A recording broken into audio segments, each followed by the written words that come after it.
MCR Pure Cotton Club, formals and casual shirts. Plan your next summer escape with Grand Royal Tours. குறைந்த விலை நிறைந்த தரம் தங்கள் தேவைகள் அனைத்தும் ஒரே இடத்தில். ஜெயச்சந்திரன்.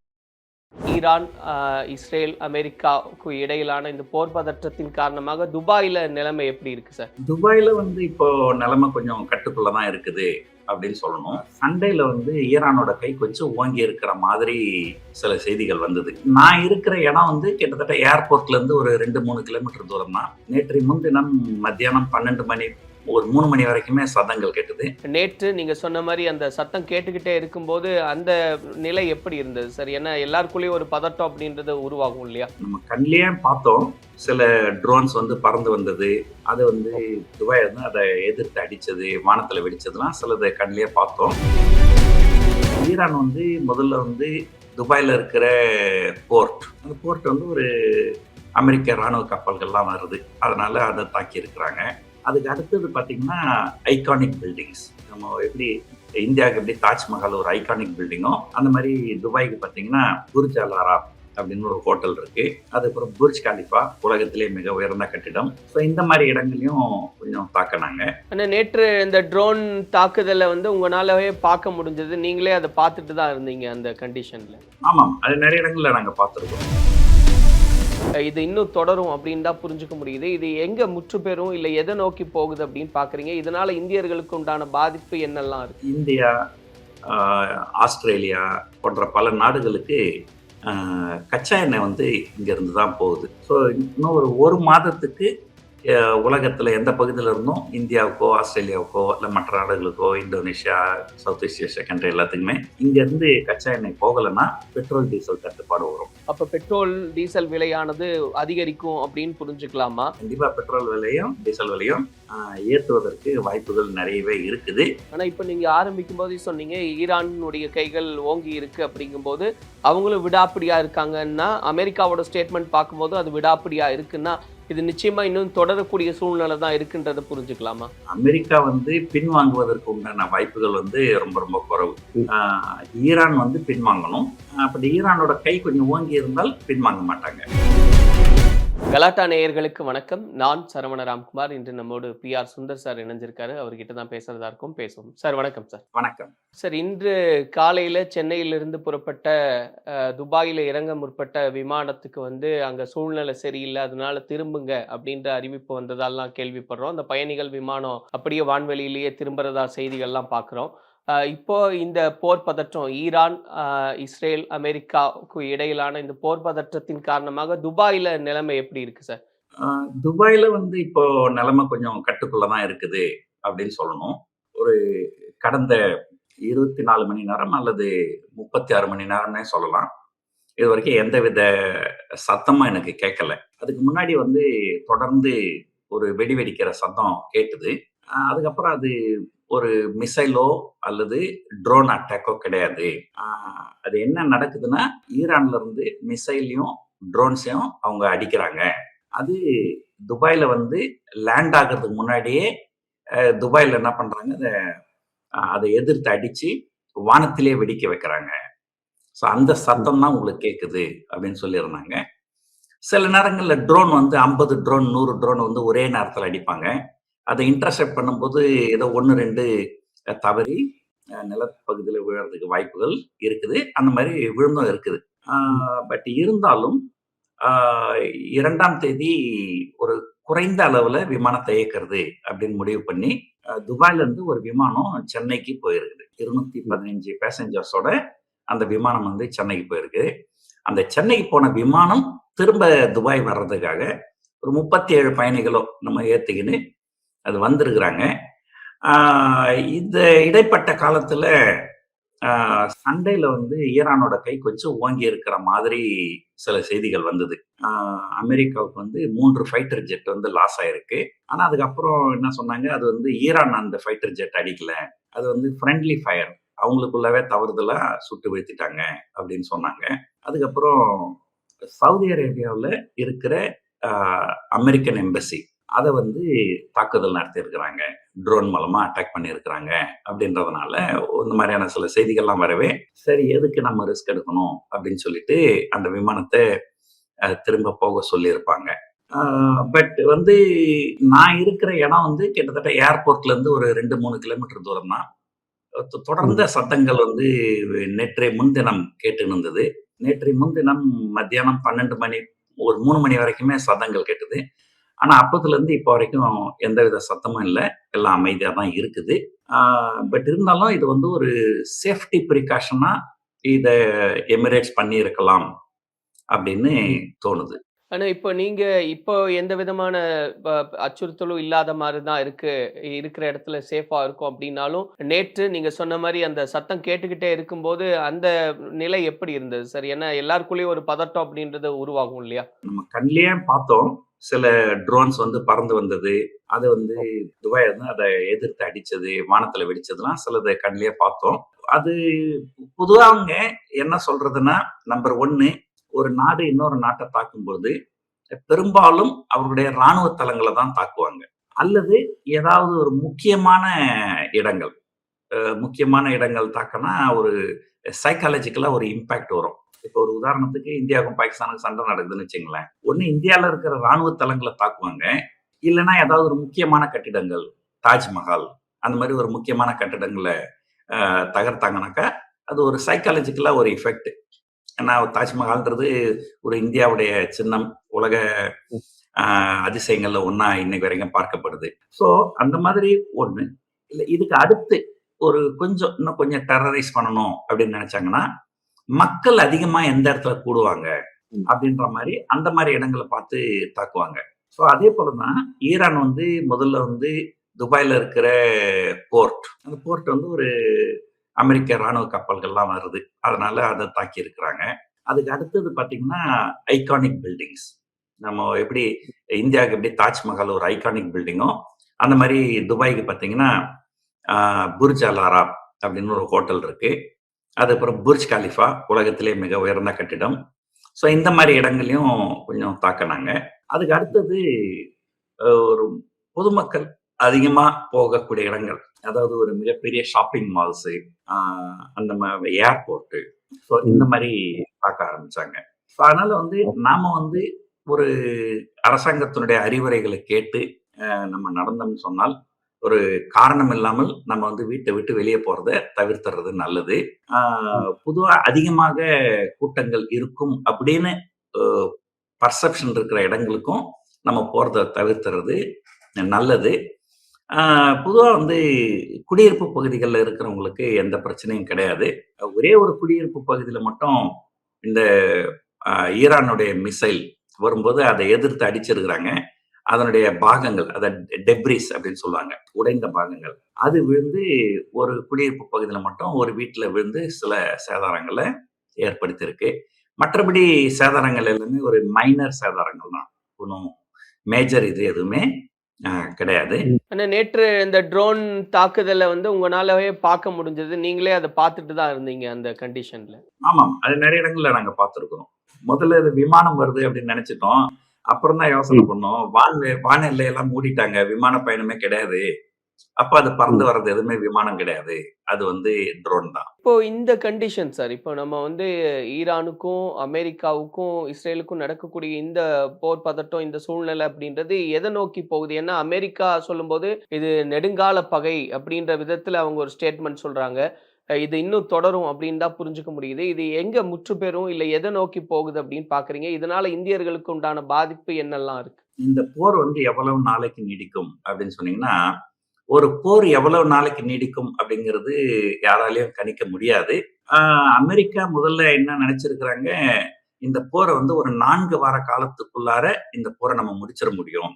ஈரானை நம்ம அடிபணிய வச்சிட முடியும் அப்படின்னு தான் நினைச்சு இந்த போர் ஆரம்பிச்சிருக்கிறாங்க. ஆரம்பிச்ச 24 மணி நேரத்திலேயே ஈரானுடைய அதிபர் கொல்லப்பட்டு விட்டார். ஆனா இருந்தாலும் அதற்கு அப்புறமா நடக்கிற விஷயங்கள் பார்த்தாக்கா, ஈரானோட கை கொஞ்சம் ஓங்கி இருக்கிற மாதிரி தெரியுது. அமெரிக்காவுக்கு இழப்புகளும் கொஞ்சம் கூடுதலா இருக்கிற மாதிரி தெரியுது. ஸோ அதனால போர் வந்து இன்னும் கொஞ்சம் உக்கிரமாவறதுக்கு வாய்ப்புகள் நிறைய இருக்குது. ஸோ இது வந்து ஒன்று. 2வது இது வந்து இந்தியர்களை எப்படி பாதிக்கும் அப்படின்னு கேட்டீங்கன்னா, அப்ப இந்தியர்கள் பொறுத்த வரைக்கும் கல்ஃப் கண்ட்ரீஸ்ல வந்து 2 வகையான மக்கள் இருக்கிறாங்க. ஒன்று இங்க வேலை செய்றவங்க, இன்னொன்னு இங்க டூரிஸ்டா வந்தவங்க. இப்போ டூரிஸ்டா வந்தவங்களுக்குலாம் வந்து இப்போ வந்து துபாய பொறுத்தவரைக்கும் யார் யாரெல்லாம் அந்த வெளிய போக முடியாம தவிக்கிறாங்களோ, அவங்களுக்கு வந்து இலவசமா தங்குமிடம், இலவசமா உணவு எல்லாமே வந்து துபாய் அரசாங்கம் பொறுப்பேத்துக்கின்னு செய்யறாங்க. அ ஒரு கூடிய வரைக்கும் ஒரு ஆல்டர்னேட் அரேஞ்ச்மென்ட்டும் பண்றாங்க. அ இப்போ ஈஸ் மை ட்ரிப் அப்படின்னு ஒரு கம்பெனி இருக்கு இந்தியால. அவங்க வந்து துபாய் துபாய் பக்கத்துல ஃபுஜைரா அப்படின்னு ஒரு எமிரேட்ஸ் இருக்கு. அங்கிருந்து சில சார்ட்டர்ட் ஃபிளைட்டே வந்து அரேஞ்ச் பண்ணியிருக்காங்க இந்தியாவுக்கு. அது இல்லாம இன்னும் ஒரு பாப்புலரான அ ஒரு வழி என்ன அப்படின்னா, அ இந்த துபாய், ஷார்ஜா இந்த மாரி இந்த எமிரேட்ஸ்ல யுனைட்டட் அரப் எமிரேட்ஸ்ல இருக்கிறவங்க ஒமான நோக்கி பயணம் பண்றாங்க. யுனைட்டட் அரப் எமிரேட்ஸ ஒட்டி தான் வந்து ஒமான் இருக்கு. துபாய்ல இருந்து ஒரு கிட்டத்தட்ட ஒரு 450, 500 கிலோமீட்டர் தூரத்துல இருக்குது ஒமானுடைய தலைநகரம் மஸ்கட். அந்த மஸ்கட் போயிட்டு மஸ்கட்ல இருந்து நிறைய ஃபிளைட்ஸ் வந்து இந்தியாவுக்கு வருது. இதுல என்ன ஒரு அட்வான்டேஜ்னா, ஒமானுக்கும் ஈரானுக்கும் பகை இல்ல.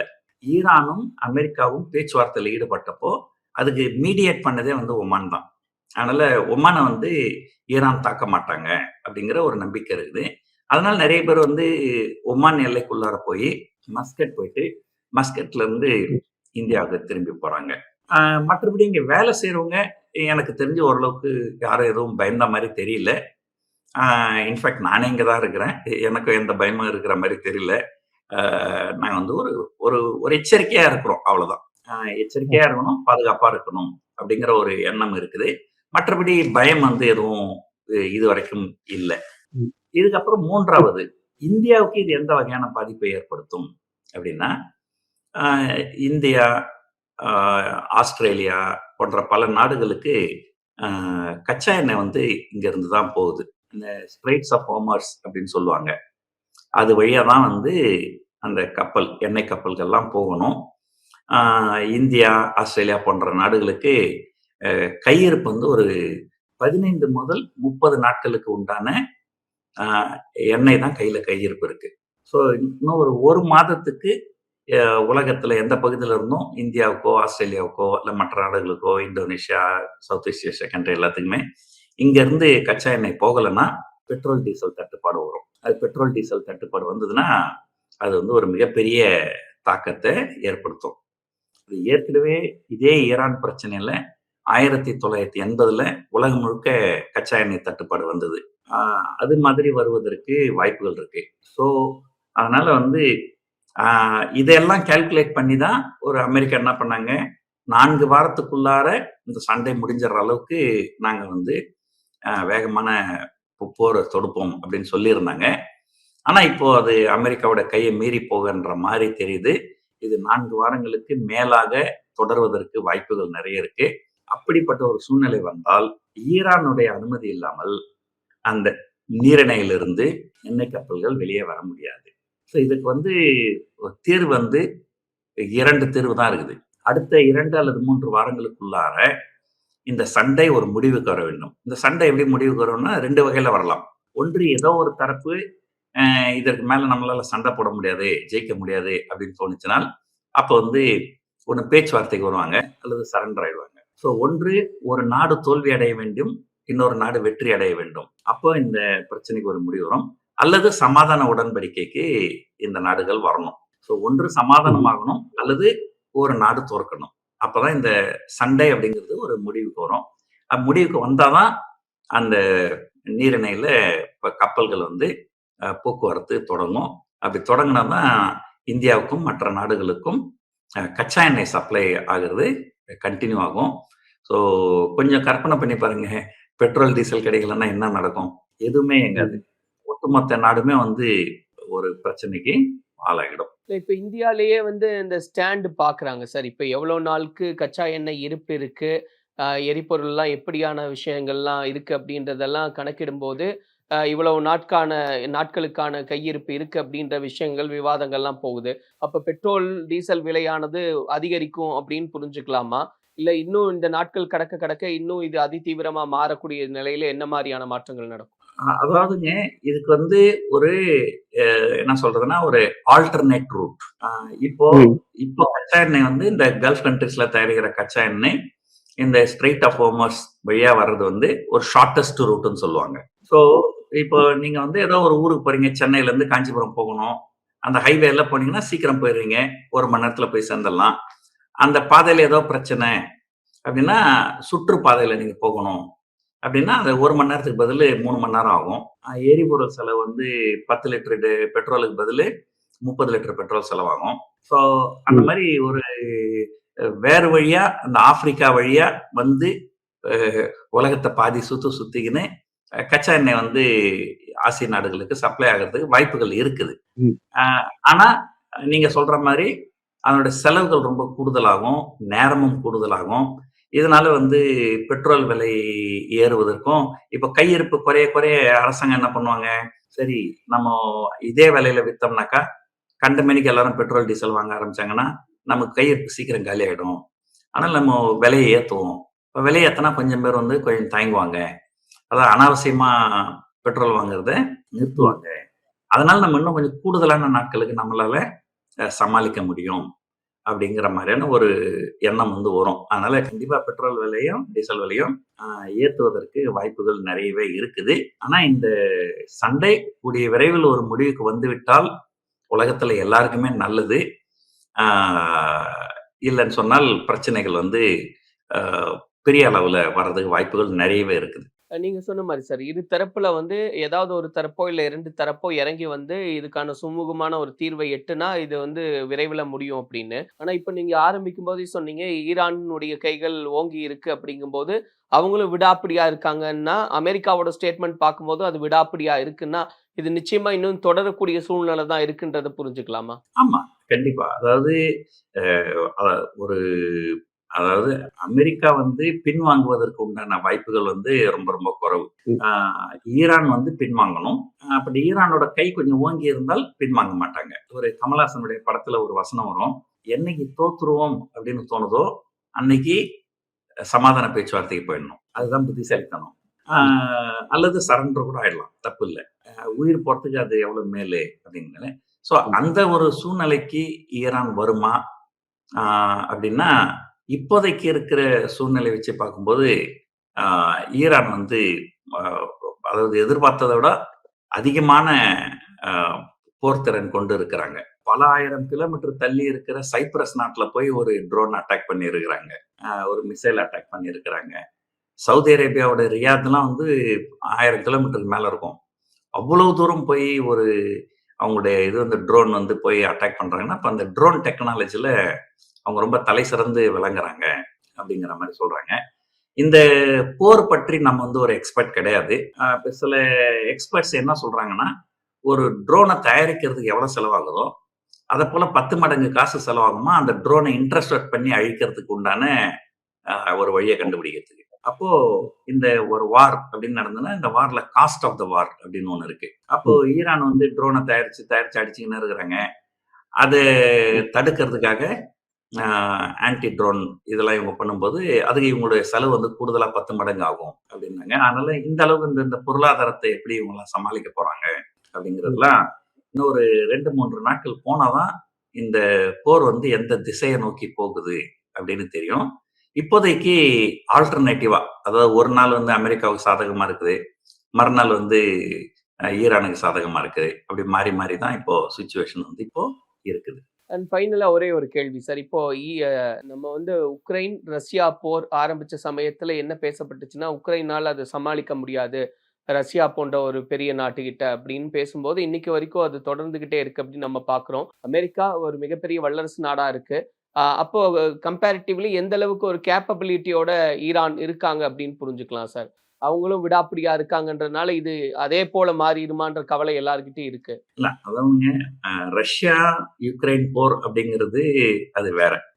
2மே வந்து அருகாமையில இருக்கிற நாடுகள். Neighbouring countries. அதனால வந்து ஒரு 2மே வந்து ஒரு மிகப்பெரிய பலம் கொண்ட இதுன்னு சொல்ல முடியாது. ரஷ்யா வந்து அப்ப என்னைக்கு அது வந்து யுஎஸ்எஸ்ஆர் டிஸ்இன்டெகிரேட் ஆயிடுச்சோ, அப்ப வந்து ரஷ்யா வந்து ஒரு பெரிய சூப்பர் பவர் அப்படின்னுலாம் சொல்ல முடியாது. அதேபோல அந்த காஸ்ட் ஆஃப் வார் அதுவும் நெறைய இருக்குது. ஆனா அமெரிக்கா பொறுத்தவரைக்கும், அமெரிக்கா அதாவது ரஷ்யா வந்து எப்படியோ நம்ம பக்கத்து வீட்ல தானே இருக்கிறாங்க. நம்ம இந்த வாரம் போய் அடிக்கலாம், இல்ல அடுத்த வாரம் அடிக்கலாம், இல்ல அதுக்கு அடுத்த வாரம் கூட அடிக்கலாம் அப்படின்னு அவங்க நிதானமா செயல்படலாம். ஆனா அமெரிக்கா வந்து ஈரான் விஷயத்துல அந்த மாதிரி செய்ய முடியாது. ஏன்னா ஒவ்வொரு நாளுமே அவங்களுக்கு செலவு வந்து கூடிக்கினே இருக்கும். ஏன்னா அவங்க வந்து நெய்பரிங் கண்ட்ரி கிடையாது. எத்தனையோ 1000 கிலோமீட்டர் தூரத்துல இருக்கிறாங்க.